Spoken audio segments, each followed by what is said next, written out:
I am going to be the clinician, and Miss Britt is my client. Okay. Can you tell me a little bit about why your physician referred you in here today?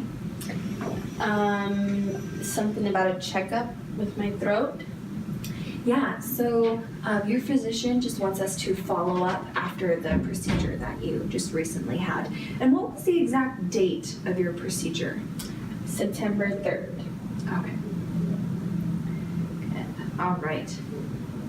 Do you know exactly what the procedure was that was performed? They stuck something down my throat and just kind of expanded it. Okay, so what they did is they took a tube down there and they inflated a balloon to allow all the food that's been backing up to go through the esophagus clearly. Sounds about right. So tell me a little bit about your swallow. What was happening with your swallow before the procedure? Well, I had like something blocking me and I couldn't swallow really anything except for then like water and juices. Was it all of a sudden you just couldn't swallow, or did it gradually get worse? It gradually got worse. Okay. Now, how's your swallow been after the procedure? Since they did your esophageal dilation, how has your swallowing been now? It's been great. I'm eating all sorts of food and snacks and not having a single problem at all. All consistencies, nothing's bothering you at this point? No, nothing's bothering me at this point. Okay, so what I'm hearing is that everything's good after this. There's no problems. If there is anything, just let us know, call. We'll continue to do regular checkups to make sure that there's no more backup happening. All right, thank you. Hey, good afternoon, Colby. How's your day going? It's been okay. Would you like to tell me a little bit about your accident?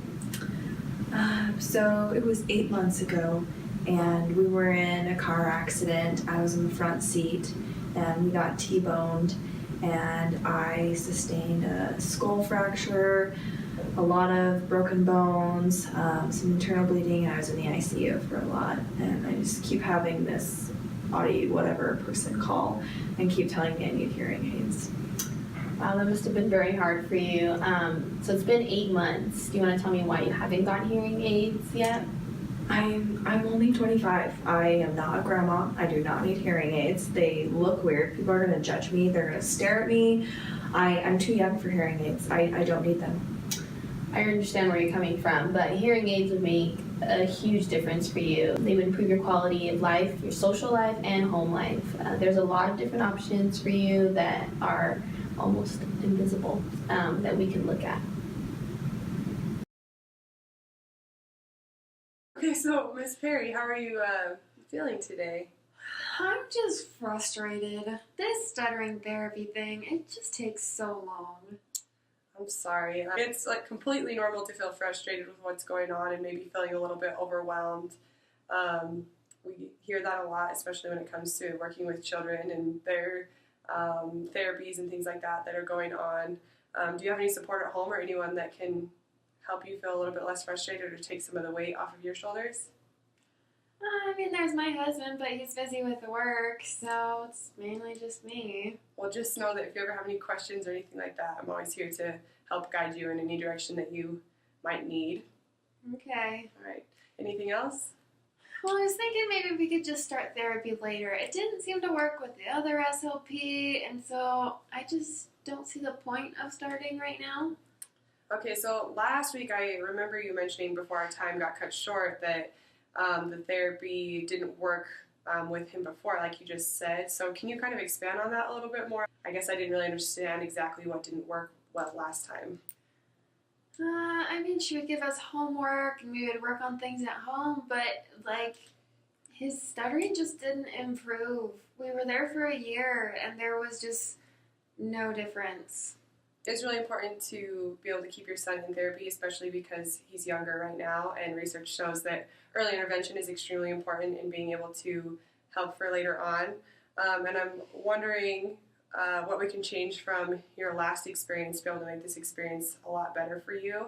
Is there anything like with date and time or just scheduling in general or communication between myself and you that would make it better for your child and for you? The homework thing. Okay. Yeah, didn't seem to do anything. I've got 2 other kids, so The homework is important. I see where you're coming from, especially with time. I'm just wondering if maybe you were frustrated you're not seeing a quicker improvement with your child using the homework.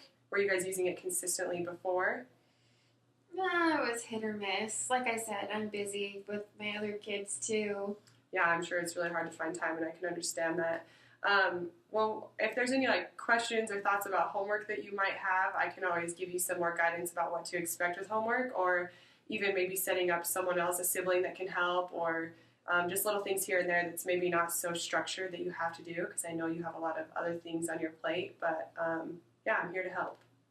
Okay, thanks. Hi, how are you doing today? I'm all right. How are you? Good. Good. Okay, so last week we made some really good progress with our R's. Yeah.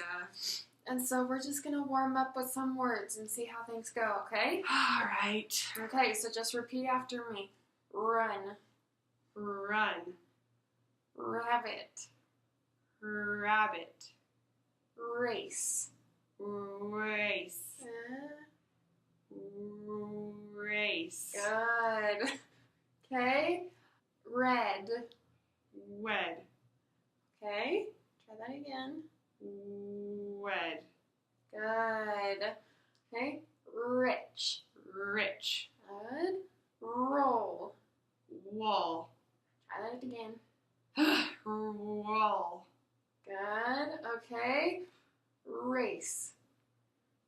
Waste. Okay. Try it again. Race. There we go. Let's just do that word list again. Okay. Red. Wed. Yeah. I don't want to do this anymore It's okay. Why don't you want to do this anymore? because I'm feeling frustrated and I'm really self-conscious around my friends and family and anybody I talk to. And I'm always having to think about how to fix my R, and I just feel like it's not working. And you know what? That's totally normal. That's okay to feel that way.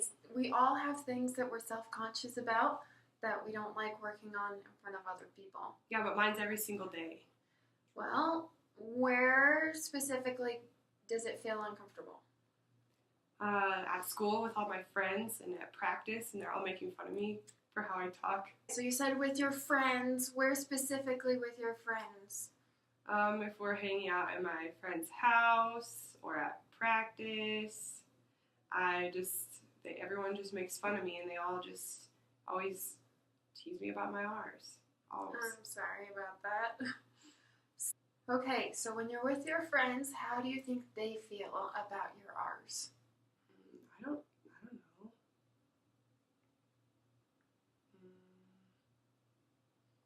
I think they think I'm stupid Okay. and that it's funny.